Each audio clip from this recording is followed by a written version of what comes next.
Katika kijiji kidogo cha Bambali kilichopo katikati ya nchi ya Senegal, palizaliwa mvulana aliyekuwa na ndoto kubwa kuliko mipaka ya mtaa wake. Jina lake ni Sadio Mane. Leo hii jina hilo linatamkwa kwa heshima kubwa kwenye viwanja vya soka duniani, kuanzia Dakar hadi Liverpool, akiwa mfano halisi wa ushindi kupitia bidii, imani na nidhamu ya ajabu.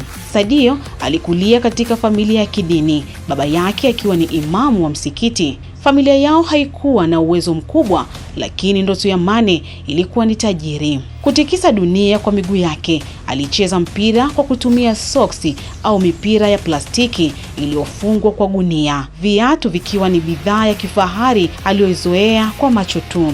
Kwa bahati nzuri, kipaji chake kilionekana mapema. Alijiunga na kituo cha Generation Foot Academy ya vijana nchini Senegal. Ndipo alipoanza kuvutia macho ya wakufunzi kutoka bara la Ulaya. Mnamo mwaka 2011 na FC Metz ya Ufaransa. Ilikuwa changamoto, mazingira mapya, lugha tofauti na baridi kali ya Ulaya. Lakini kama simba porini, hakukata tamaa. Baada ya msimu mmoja tu, Red Bull Salzburg ya Australia ilimnasa, akitoa jasho wapinzani kwa kasi yake, nguvu na uwezo wa kufunga mabao kutoka pembe yoyote. Mwaka 2014 Southampton ya England ilimleta kwenye ligi kuu ya England, ambapo alifunga hat-trick ya haraka zaidi katika historia ya EPL. Kwa dakika 2 na sekunde 56 tu, historia ilifutwa. Ndoto ilikuwa inaandika sura mpya. Kisha akasajiliwa na Liverpool FC mwaka 2016. Huku chini ya kocha Jurgen Klopp, Sadio Mane aligeuka kuwa mnyama mkali.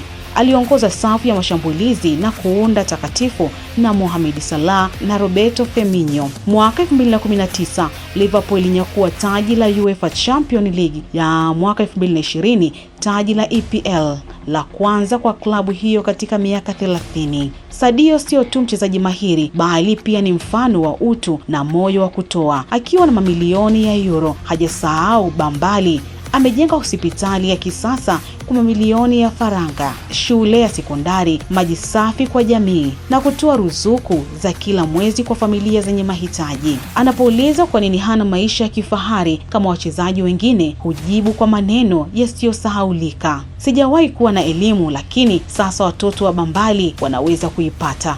Mimi ni nani kama sio kwao? Kwa timu yake ya taifa ya Senegal, Mane ameweka alama kubwa. Aliongoza Senegal hadi kushinda kombe la mataifa ya Afrika AFCON mwaka 2022. Taji lao la kwanza kabisa. Alifunga mabao ya ushindi na kuchangia kila tone la damu ya ushindi wa taifa lake. Baada ya mafanikio ya Ulaya, Mane alijiunga na Al Nassr ya Saudi Arabia, akishirikiana na nyota kama Cristiano Ronaldo. Ingawa alihamia bara tofauti, bado ni yule yule mfungaji, kiongozi na mfano wa maadili bora. Sadio Mane si jina tu, ni alama ya matumaini kwa watoto wa Afrika wanaocheza kwa mpira wa plastiki. Ni sauti ya ukombozi kwa kijiji kimoja kilichosahaulika. Ni kumbukumbu ya kwamba mafanikio hayaombi mazingira, yanahitaji tu moyo usiokata tamaa. Kwa kweli, Mane si tu mchezaji wa soka, ni hadithi ya kishujaa, ni simba anayecheka na maisha. Mimi ni Fatna Suleimani.